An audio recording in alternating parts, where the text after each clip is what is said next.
Hello dosto, welcome back to my channel. আজি আপোনালোকক মই এনেকুৱা এখন প্ৰাচীন দেৱালয় দেখাব বিচাৰি আছো মানে প্ৰাচীন বুলি এইকাৰণে ক'ব কাৰণ 300 বছৰতকৈ অধিক পুৰণি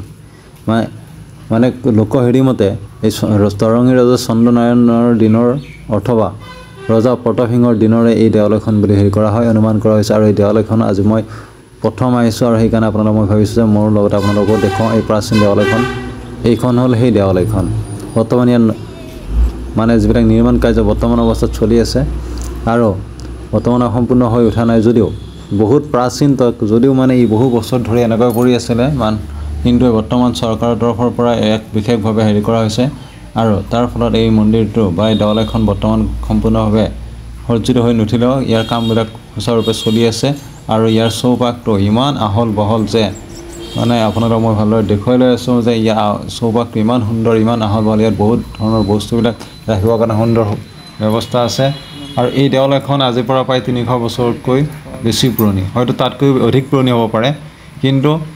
অনুমানিক 300 বছৰতকৈ অধিক কাল আগতে এই দেৱালয়খন প্ৰতিষ্ঠা হৈছিল আৰু এই দেৱালয়খন আহি আজি এই অৱস্থা পাইছেহি আৰু এই দেৱালয়খন ক'ত আছে কেনেকুৱা হেৰিত আছে মই আপোনালোকক সম্পূৰ্ণ জনাব বিচাৰি আছোঁ আৰু এইখন হ'ল এখন শিৱপীঠ অৰ্থাৎ আমাৰ মহাদেৱৰ এখন হেৰি আৰাধনাস্থলী হয় এইখন আৰু ইয়াত এনেকুৱা বিভিন্ন ধৰণৰ হেৰি আছে প্ৰাচীন কিছুমান শিলা মূৰ্তিও আছে ইয়াতে পোৱা গৈছে ইয়াত বিভিন্ন ধৰণৰ বিভিন্ন সময়ত ইয়াত উদ্ধাৰ হোৱা শিলাবিলাক ইয়াত সুন্দৰকৈ থৈ দিয়া আছে এই জাগাটোত সুন্দৰ হেৰি ইয়াৰ চৌহদটো বহুত আহল বহল দেখিছে আপোনালোকে ইয়াত দেৱালয়ৰ কাম চলি আছে বৰ্তমানেও আৰু এই দেৱালয়খনৰ সন্মুখত আছে এটা বিশাল পুখুৰী এইটো ৰাজহুৱা পুখুৰী এইটো বহুত ডাঙৰ এলেকা জুৰি এই পুখুৰীটো বিস্তৃত হৈ আছে ঠিক দেৱালয়খনৰ সন্মুখতে আছে এই পুখুৰীটোৰ চাৰিওপিনে সুন্দৰ পৰিৱেশ প্ৰাকৃতিক মনোৰম পৰিৱেশ ইয়াতে বিভিন্ন ধৰণৰ গছ-গছনি দেখা গৈছে বিভিন্ন ধৰণৰ ঔষধি গছো দেখা পোৱা গৈছে ইয়াতে আৰু দেৱালয়খনৰ সময় সুন্দৰ এইটো বৰ্তমান মানে ৰাস্তা পথ মানে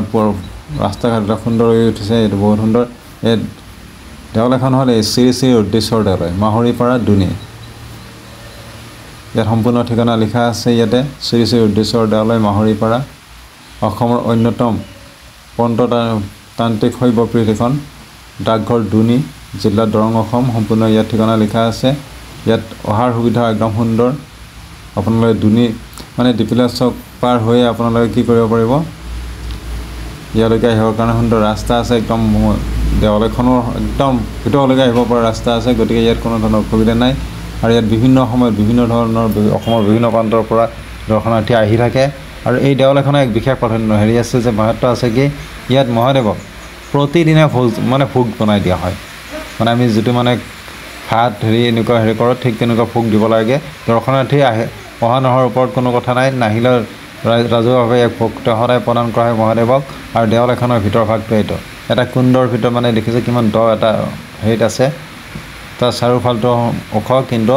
য'ত শিৱলিংগটি আছে ইয়াৰ মূৰ্তি হেৰি হৈ আছে এই স্থানটো কিন্তু দ এই হ'ল ভিতৰ ভাগৰ হেৰিটো অংশতে আপোনালোকক মই দেখুৱাইছোঁ এক সুন্দৰ পৰিৱেশত আছে এই দেৱালয়খন বহুত সুন্দৰ বহুত ভাল লাগিল ইয়াতে আহি মানে বহুত হেৰিকৈ মহাদেৱৰ এবাৰ আৰাধনা কৰিলোঁ বহুত প্ৰাচীন হেৰি যিহেতু আৰু ওচৰতে আছে এনেকুৱা আন এটা স্থানত ৰখা হৈছে এনেকুৱা আন এটা শিৱলিংগ ৰখা আছে ইয়াত আপুনি ইচ্ছা কৰিলে আপুনি চাকি বন্তি জ্বলাব পাৰে ভিতৰতো জ্বলাব পাৰে কিন্তু মন্দিৰৰ মেইন ভিতৰত আপুনি জ্বলাব লাগিলে আপুনি ঘি চাকি জ্বলাব লাগিব কিন্তু বাহিৰত আপুনি তেলৰ চাকি মানে সৰিয়হৰ তেলৰ চাকি দিব পাৰে ইয়াৰ এই হেৰিটো বহুত ভাল লাগিছে ইয়াতে আহি নিশ্চয় আপোনালোকে আহিব পাৰে আপোনালোক মই